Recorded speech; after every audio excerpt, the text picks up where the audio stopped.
Everyone. Some updates for you since we had some significant meetings yesterday.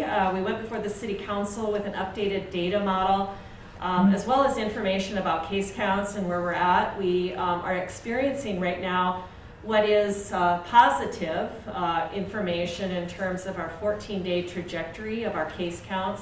The information that we share at this briefing many times, each week over the last few weeks.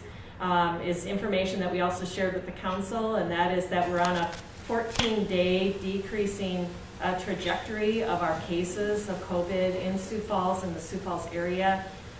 We also know that based on modeling that we have done in our for our community, we've updated that modeling several times. That modeling is based on information that we have at the time that's available to us to try and predict out where we might be with our hospitalization rates. And based on the most recent modeling, we know that we are also in a place where the demand for hospitalizations may be is far below the capacity of our health systems locally to be able to handle those cases of COVID.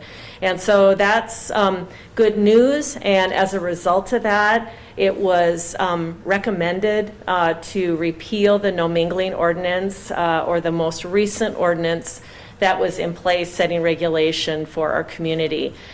In its place, we did then, there was an approval and an adoption of a resolution, which it really encourages our public to continue to be mindful of how COVID is still very, very present in our community, how the risk is still there, especially for our vulnerable populations, and how we all need to do our part right now, absent regulation, because that regulation was very much aimed towards how are we going to, as a community, ensure we have the health care that we need.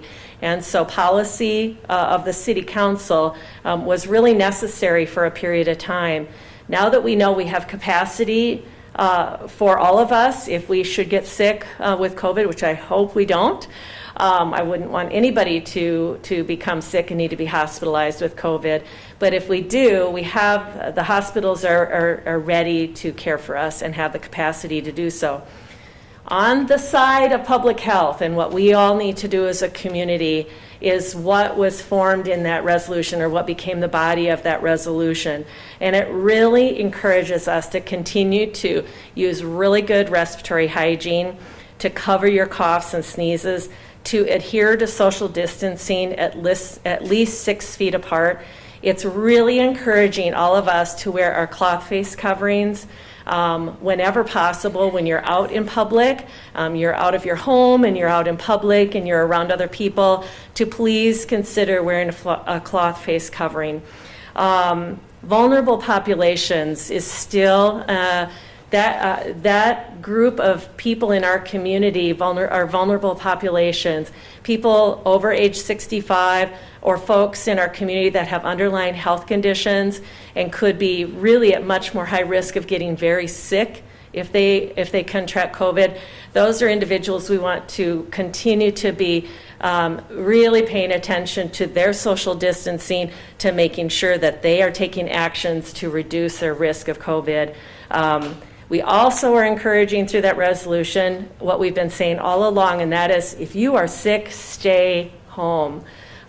This is not the time to be trying to open up any level of risk in our community, and so continue to stay home if you're sick. We also want you to be mindful of your mental health and your emotional health at this time, and so we're recognizing the fact that people need to get out. They need to get out in the sunshine, need to get out for walks, need to be able to do those things that really get them in that good mental health space, and so that's something that we encourage as well. And lastly, we're encouraging businesses to really use good judgment at this time and to make sure that they are following closely the guidance that's out there through the Centers for Disease Control, through our state, South Dakota Department of Health, and making sure that they are following those practices to ensure that social distancing as well as other hygiene practices are being followed.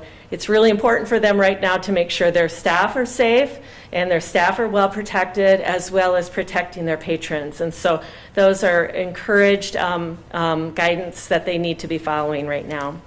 So those are the activities or the actions that were taken by the City Council yesterday. That resolution was a regulation that our Board of Health passed as well. And so that is something that the Board of Health is strongly encouraging as well. So we'll continue, our business community as they continue to be, working towards following that guidance. We still have our SOAR team that is actively working with businesses in the community and helping to provide some additional technical assistance. And so we really encourage the use of SOAR resources right now as well. So we'll continue to update the City Council on, and the public through a number of platforms that we'll engage in going forward. So we'll be doing council presentations regularly. We'll be continuing to show daily updates on our dashboard on siouxfalls.org/COVID-19. We're going to have active social media updates, and then weekly data will be sent out to the media every week through a news release and a weekly email. If we start seeing changes and we start seeing things that we need to be making sure the public's aware of, we will continue to do media briefings as they are necessary. And so they won't be necessarily in a regularly scheduled time frame, but we will be very much coming to this briefing and updating the public as is necessary. So with that, I'll take any questions. You said you're confident in capacity capacity of, I guess, hospital beds if something happens. Is that just one part of a fallback if the cases start to shoot upward? So the question is the hospital capacity just one of the fallback?